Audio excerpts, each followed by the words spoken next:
नमस्कार दोस्तों, मैं हूं आपका दोस्त M Kumar from Jharkhand N tricks की तरफ से।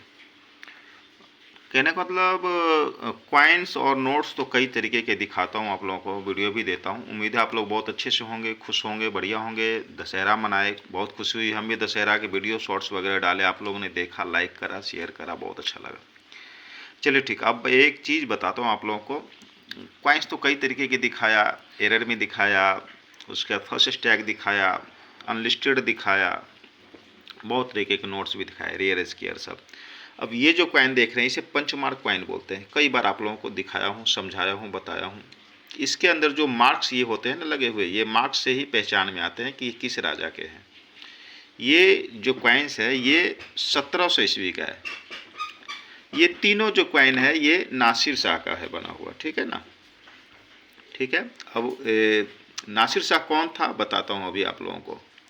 ये देख रहे हैं ना, ये मार्क है लगा हुआ, ये जो लिखा हुआ है ना, इससे पकड़ में आता है कि ये किस राजा का बना हुआ और किस ईस्वी का बना हुआ है, ठीक है ना। ये तीनों के तीनों नासिर शाह के ही हैं बने हुए, ठीक है ना। ये तीनों कॉइन जो देख रहे हैं ये नासिर शाह के बने हुए हैं ये, ठीक है ना।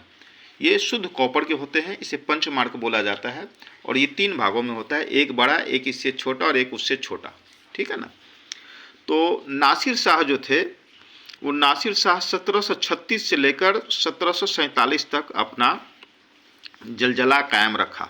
ईरान के थे, और ईरान में थे तो पहले वो एक कमांडर के तौर पे थे, ठीक है ना, कमांडर थे वहाँ के।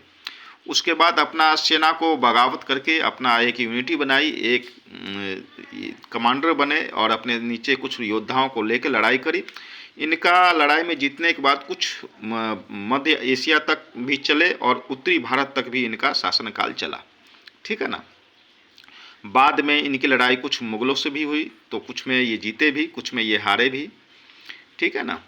लेकिन ईरान के थे मूल, ठीक है ना।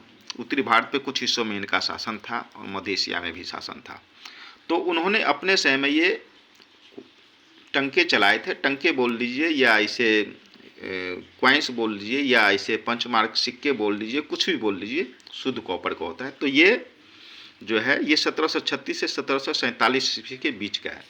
मैं तो खैर कलेक्टर हूँ, मैं तो कलेक्ट कर रखा हूँ, मेरे पास में तो है। मैं तो ये हिस्ट्री, जब तक हिस्ट्री नहीं जानोगे तब तक समझ नहीं पाओगे किसी को डिटेल में कि क्या है नहीं है। इसकी कीमत मैं बताना भी नहीं चाहता और ठीक भी नहीं रहेगा। बस इतना जान लीजिए कि ये ऐतिहासिक है और मेरे कलेक्शन का है, नॉट फॉर सेल है। आप लोगों को सिर्फ सिखाने के लिए, समझाने के लिए ये मैं दिखाता रहता हूँ बीच बीच में, ठीक है ना, कि कितने स्टेट्स ने हम लोगों को